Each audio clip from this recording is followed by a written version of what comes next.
If you're not following these 4 steps when learning something new, you're guaranteed to fail. If you want to know how to master a skill, pay close attention because in this video, you might realize you've been learning all wrong until today. But just before we dive into it, if you're new here, hi, my name is Joey and this channel is all about self-development tips to change your mindset and changing your life. So if this sounds good to you, please consider subscribing. Have you ever experienced something like this? When you're reading a book, you're inspired, but after you finish reading and when friends ask you, how was it? You can't really remember what the book was all about. If you want to make the knowledge or skill stop passing you by and make it really stick inside you, here are the 4 simple steps you need to master. The choice, the input, the process, and the output.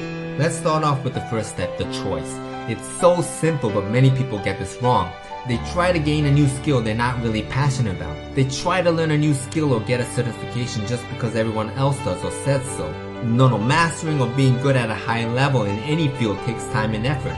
There will be those ups and downs, so you need to choose a skill that you can be excited and passionate about throughout the long journey. This is mandatory because if you don't, you will easily give up and your confidence of keeping a promise to yourself will tank.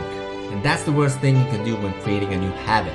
The second step is the input. Soak your brain with new knowledge and wisdom on whatever you want to master. Read books, listen to audiobooks and podcasts, watch YouTube videos. Get addicted in flooding your brain with the new knowledge you want to master.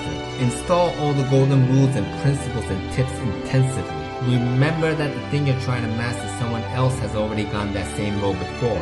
Learn from them instead of trying to figure it out all by yourself. Be able to visualize clearly how those gurus are doing it and what they're teaching. Structuring your brain with the right information is crucial to build the fundamentals. This is because when you get lost on the way, the more knowledge you have stacked inside your head, you'll always find the answer inside you somewhere. The third step is the process. Once you've learned the basic theory, what do you do? Many things in life are not that easy to pull off. Even though you understand the concept perfectly in your head and start experimenting, you might easily fail. I've been there and I think you have too.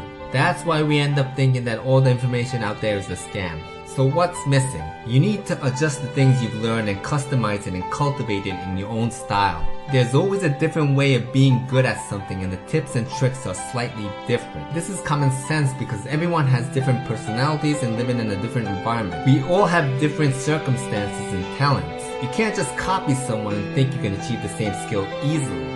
Finding out what works for you in your authentic way, blending up and integrating all those know-hows inside is what you need to focus on. Repetition is also important, but be careful. Just practicing without a clear goal on what to improve will get you nowhere. Constantly figure out what works and what doesn't work for you and tweak it in your own way. The last step is incredibly important, the output. Without output, all the knowledge you've learned isn't truly yours. They just pass through your life like a wind. You just feel like you learned something but hardly gain anything. Listen to me closely. Knowledge won't stick to your head unless you tell it and teach it to someone else. If you don't put it in your own words and get it out of your body, share what you've learned. That's the most powerful output and the key to be a master of anything. And there's another super bonus. We're living in a crazy era that you can spread your message to the world for free. Do you write blogs? Do you tweet? Do you make YouTube videos? Do you talk about the things you've learned to someone else? Believe it or not, someone out there is waiting for your message. Yes, your message. If you keep on practicing how to deliver the message that is worthwhile listening for others, the message that helps someone, that adds value in someone's lives, I believe one day that message will reach to the right person. Keep on learning and start delivering your message. Believe me, there's nothing to lose but a lot to gain. Just imagine your message reaching someone out there in the world and giving positive impact to their lives. Don't you think that would be an amazing feeling? If you want to learn more about building a habit, go ahead and click on the link in the description. Question of the day, what are you learning right now? Please post your comments below because I would really love to hear what you're interested in. If you like this video, please hit the like button and I'll see you in the next video. Bye bye.